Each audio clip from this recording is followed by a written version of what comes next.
සංසාරේ පුරුද්දකට අම්මාගෙන් වෙන් වෙලා වැඩියා මම පන්සල වෙත බුදු සමිඳුගේ මග සොයා.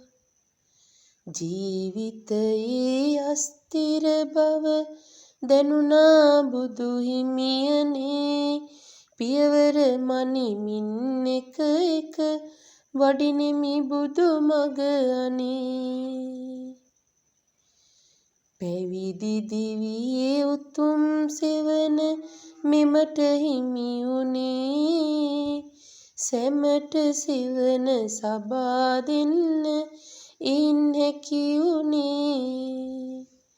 සංඝ සසුනට තවත් සිසුන් පූජා කෙරුවේ පාපියුමක් විලසට මගේ දිවිය පුද කළේ.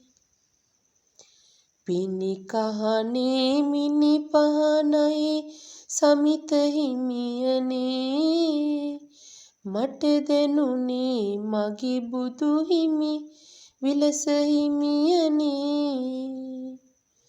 උස්මිටිකම් තරාතිරම් අහක දැමුවනේ බුදු දෙසු මග එළිය කරන් වඩිනු හිමියනේ.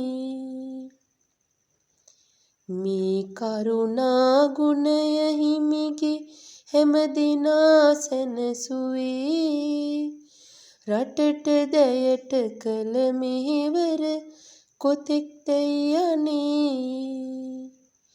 හිමි දිවියේ ඇසුර ලැබුම සසර පිනකෙනී හිමිගේ මවට හැදු පියාට සසර කෙටීනේ. ආයු වර්ණ සැපය බලය හිමිට ලැබේවා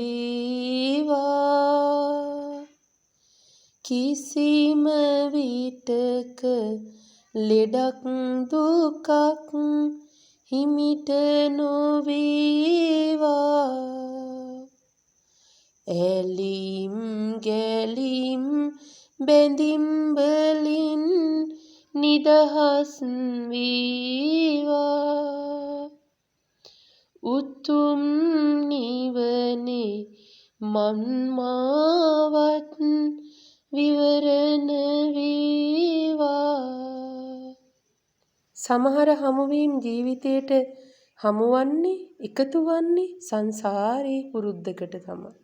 මටත් ඒ වගේ සංසාරෙම පුරුද්දකට වුණා මගේ විද්‍යාලෝක පිරිවනේ සමිත හාමුදුරුවෝ. උන්වහන්සේ දුටුව දවසේ මගේ හිතට මහා සංසාරේ පුරුද්දකට හමු වෙච්ච හුරු පුරුදු ගතියක් දැනුණා. මන් උන්වහන්සේ දිහා බොහෝ වෙලාවක් බලාගෙන හිටියා. මට එතනදී මේ වගේ කවි පද සිතට ආවා. මම ඒකට තව කවි ටිකක් එකතු කරලා මේ කවි පන්තිය උන්වහන්සේ වෙනුවෙන් නිර්මාණය කළා. මෙහි වැරදි තියෙනවද කියන්න මම ඊතරම් දන්නේ නැහැ.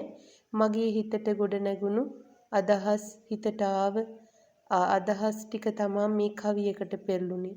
ඉතින් තුරුණුවන්ගේම සරණයි. ඔයාලත් මෙම කවිය රස විඳින්න.